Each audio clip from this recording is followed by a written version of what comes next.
20 जनवरी 1948 5:17 पर दिल्ली के बिरला हाउस में गांधी जी की 3 गोलियां मारकर हत्या कर दी गई थी। ये बात हम सभी ने सुनी, पर जो बात हमने नहीं सुनी है वो ये, गांधी जी ने अपनी मौत के जस्ट 7 मिनट पहले उसे प्रेडिक्ट कर लिया था। यानी कि उन्हें पहले से ही पता था कि शायद वो मरने वाले हैं। दरअसल जब शाम के 5:10 पर अपने रूटीन प्रेयर्स के लिए ऑलरेडी लेट हुए गांधी जी को उनसे मिलने आए काठियावाड़ से कुछ लोगों के बारे में बताया गया, तब उनका जवाब था कि मैं उनको प्रेयर के बाद मिलूंगा अगर मैं जिंदा रहा तो।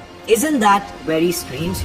कुछ किताबों के हिसाब से तो गांधी जी ये जानते थे कि उनका असैसिनेशन होने वाला है, लेकिन वो उसे रोकने के लिए कुछ भी करना नहीं चाहते थे, क्योंकि वो जीना ही नहीं चाहते थे। यस, आई नो ये सारी बातें काफी इंटेंस है, मगर ये इन्फॉर्मेशन हमें गांधी जी पर लिखी गई इन 4 मेन किताबों से मिली है। सो चलो इस पूरी मिस्ट्री को सुलझाने के लिए हम उनके मौत के पहले के आखिरी 1 घंटे को गौर से समझते हैं। सो शुरू करते हैं उस घंटे के ठीक 1 घंटे पहले, यानी कि शाम 4 बजे से, जब सरदार पटेल गांधी जी से मिलकर उन्हें अपने और नेहरू के बीच पीएम के पावर्स और देश के माइनॉरिटीज को लेकर चल रहे मतभेद के बारे में बता रहे। उनके बीच कुछ 30 मिनट की वार्तालाप हुई और फिर 4:30 बजे गांधी जी को खाना परोसा गया, लेकिन तब भी सरदार पटेल उनसे डिस्कशन ही कर रहे थे। ये 4 बजे शुरू हुआ डिस्कशन 5 बजे तक लगातार चलता रहा और उस बीच गांधी जी के नीस मनु ने उन्हें कई बार खास के 5 बजने की इत्तला भी की, क्योंकि हर रोज ठीक 5 बजे गांधी जी आम जनता के साथ किसी भी रिलीजियस बुक को पढ़कर प्रेयर करते थे, और उस दिन हमेशा पंक्चुअल रहने वाले गांधी जी लेट हो गए थे, और इसीलिए मनु ने आखिर में 5:05 पर गांधी जी को दूर से ही अपनी रिस्ट वॉच के तरफ इशारा करके मैसेज दिया कि काफी ज्यादा लेट हो चुका है, सभी लोग प्रेयर के लिए आपका इंतजार कर रहे हैं। अभी इशारा मिलते ही गांधी जी तुरंत मीटिंग से उठ गए और उन्होंने मनु से कहा कि नर्स अगर पेशेंट को सही वक्त पर दवा नहीं देगी तो पेशेंट मर सकता है। गांधी जी का ये स्टेटमेंट भी काफी इंपॉर्टेंट है, क्योंकि गांधी जी का ये बोलने का मतलब था कि मनु उनकी नीस उन्हें रोज 5 बजे उनकी दवाई यानी कि टाइम पे प्रेयर करने का याद दिलाती थी, जो अगर वो टाइम पे ना ले तो वो मर जाएंगे। एंड स्ट्रेंजली या कोइंसिडेंटली हुआ भी कुछ ऐसा ही। बट चलो ये इत्तेफाक हो सकता है, लेकिन प्रेयर के लिए निकलते वक्त कुछ और लोग भी उनके साथ मीटिंग करने काठियावाड़ से आए थे, जिनके बारे में भी मनु ने गांधी जी को इत्तला किया था, लेकिन इस पर भी उनका जवाब था कि मैं उनको अपने प्रेयर के बाद ही मिलूंगा, वो भी अगर जिंदा बचा तो। ये स्टेटमेंट गांधी जी के पर्सनल सेक्रेटरी वी कल्याणकम ने खुद गांधी जी के डेथ के इंसिडेंट को याद करके लिखा था। ये दोनों स्टेटमेंट्स के बस कुछ ही मिनटों बाद ही उनका मर जाना थोड़ा सा स्ट्रेंज लगता है। इट्स लाइक वो ऑलरेडी ये जानते थे कि वो उनका आखिरी दिन था, लेकिन गांधी जी ने अपनी मौत को कैसे प्रेडिक्ट किया होगा। नाउ आई डोंट नो कि इसे हम प्रेडिक्शन कह भी सकते हैं या फिर गट फीलिंग या फिर उनका स्ट्रेटेजिक प्रीमॉनिशन, क्योंकि इस घटना के ठीक 10 दिन पहले उन पर ऑलरेडी एक असैसिनेशन अटेम्प्ट हो चुका था। दरअसल 20 जनवरी 1948 को नथुराम गोडसे उनके भाई गोपाल गोडसे ने 5 और साथियों के साथ मिलकर गांधी जी पर एक असैसिनेशन अटेम्प्ट कर दिया था। अब इन 5 में से इन 2 के नाम बिल्कुल याद रखना, क्योंकि पूरे प्लॉट में काफी इंपॉर्टेंट रोल प्ले करने वाले थे। पहुआ और बड़जे। इनका प्लान कुछ ऐसा था कि सबसे पहले पहुआ एक ग्रेनेड एक्सप्लोड करके भीड़ में पैनिक क्रिएट करेगा। उसके बाद बड़जे प्रेयर प्लेटफॉर्म के जस्ट पीछे एक जाली वाली दीवार से गांधी जी को शूट भी करेगा और उन पर एक ग्रेनेड भी फेंकेगा। फिर भी कोई चूक ना हो, इसीलिए बाकी मेंबर्स भीड़ का हिस्सा बनकर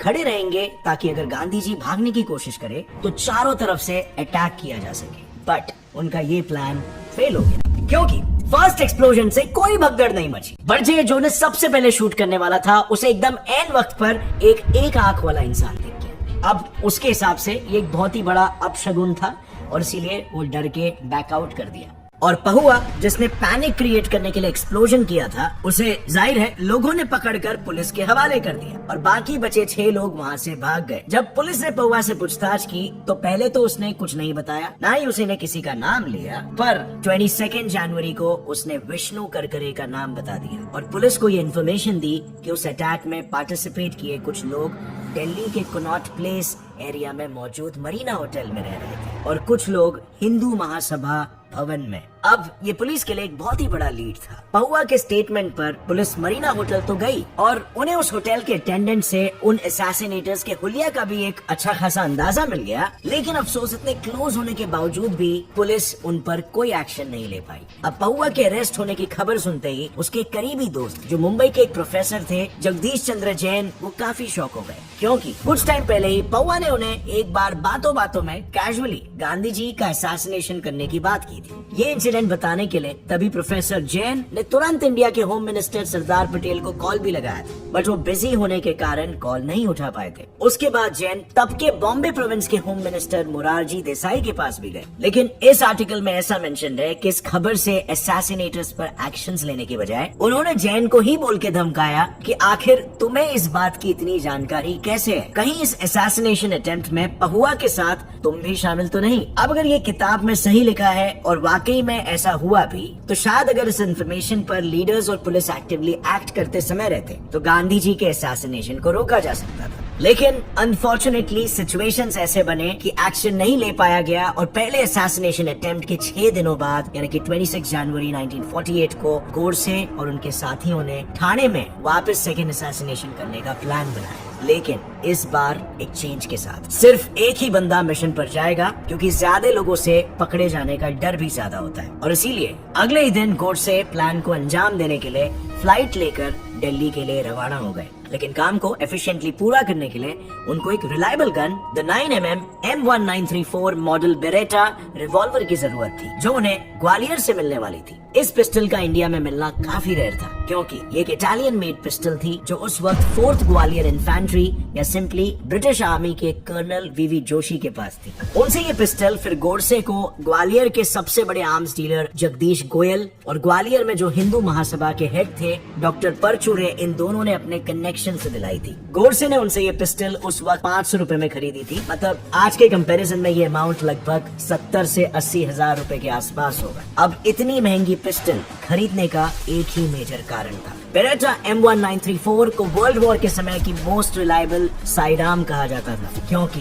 ये एक सेमी ऑटोमेटिक पिस्टल थी जिसमें 7 बुलेट राउंड्स बिना रुके एक साथ फायर किए जा सकते थे, यानी बुलेट से चूकना ऑलमोस्ट इम्पॉसिबल था। पर इसके बावजूद भी गांधी जी की मौत टाली जा सकती थी अगर खुद गांधी जी ये चाहते होते तो। मैं ऐसा इसीलिए कह रहा हूँ क्योंकि अगेन उनके पर्सनल सेक्रेटरी ने ये बात खुद बताई है कि गांधी जी ने पहले असैसिनेशन अटेम्प्ट के बाद भी अपनी सिक्योरिटी को बढ़ाने से साफ मना कर दिया और कहा था जो भी आजादी के लिए सिक्योरिटी रखते हैं उनको जीने का कोई हक नहीं है। अब उन्होंने ऐसा क्यों कहा था, इस पर कोई एक्सपर्ट्स कहते हैं कि गांधी जी इंडिया पाकिस्तान के पार्टीशन को लेकर बहुत ज्यादा दुखी थे और इसीलिए खुद ही जीना नहीं चाहते थे। इनफैक्ट ये बात उनके कई वाक्यों से साफ झलकती भी है, जैसे उन्होंने 2 अक्टूबर 1947 को कहा था, मैं हैरान और शर्मिंदा हूँ कि मैं अब तक जिंदा हूँ। 20 जनवरी को जब उनका पहला असैसिनेशन अटेम्प्ट हुआ था तब उन्होंने कहा था कि शायद असैसिन सही है और मैं गलत हूँ। और फाइनल असैसिनेशन के दिन भी यानी कि 30 जनवरी 1948 को सुबह गांधी जी ने मनु से ये कहा था कि अगर मुझे गोली मारे और मरते वक्त मेरे मुंह से भगवान का नाम निकले तो ही मुझे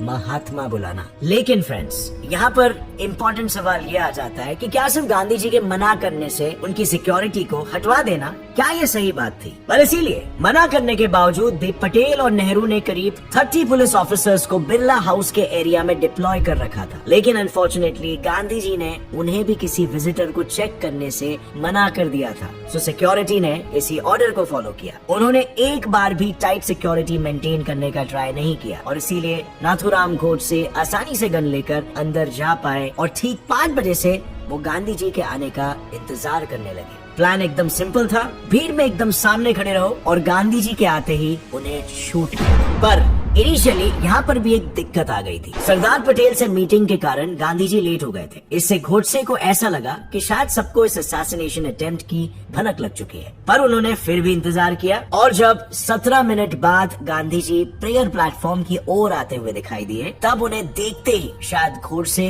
खुद को रोक नहीं पाए और वो उनकी तरफ बढ़ने लगे। उन्होंने गांधी जी के पैर छूने की कोशिश की, जिसके लिए मनु ने उन्हें रोका भी, लेकिन मनु के ऐसा करते ही गोडसे ने उसे धक्का मार दिया और अपनी पिस्टल से ठीक 5:17 पर गांधी जी पर 3 गोलियां चला दी। अब यहाँ पर एक और एक स्ट्रेंज बात सुनो। ओपन मैगजीन के हिसाब से नथुराम के अरेस्ट के बाद दिल्ली हाई कोर्ट में ट्रायल शुरू हुआ, लेकिन इस केस में नथुराम गोडसे और कुछ 2 से 4 एक्यूज के अलावा बाकी लोगों पर कोई केस रजिस्टर नहीं हुआ। इनफैक्ट गोडसे को बेरेटा पिस्तौल सप्लाई करने वाले जगदीश गोयल और डॉक्टर परचुरे का तो फाइनल चार्जशीट में नाम तक नहीं था, जबकि ट्रायल कोर्ट ने डॉक्टर परचुरे को लाइफ इम्प्रिजनमेंट की सजा भी सुनाई थी, लेकिन फिर भी पंजाब हाई कोर्ट ने उन्हें नॉट गिल्टी करार दिया। अब कुछ हिस्टोरियंस का ऐसा मानना है कि इसीलिए हुआ क्योंकि जब इंडियन गवर्नमेंट ने हैदराबाद के निजाम के खिलाफ प्रॉक्सी वॉर किया था, तब हिंदू महासभा और स्पेशली गोडसे को पिस्तौल दिलाने वाले डॉक्टर परचुरे ने इसमें अहम रोल प्ले किया था। उस वजह से शायद उनका नाम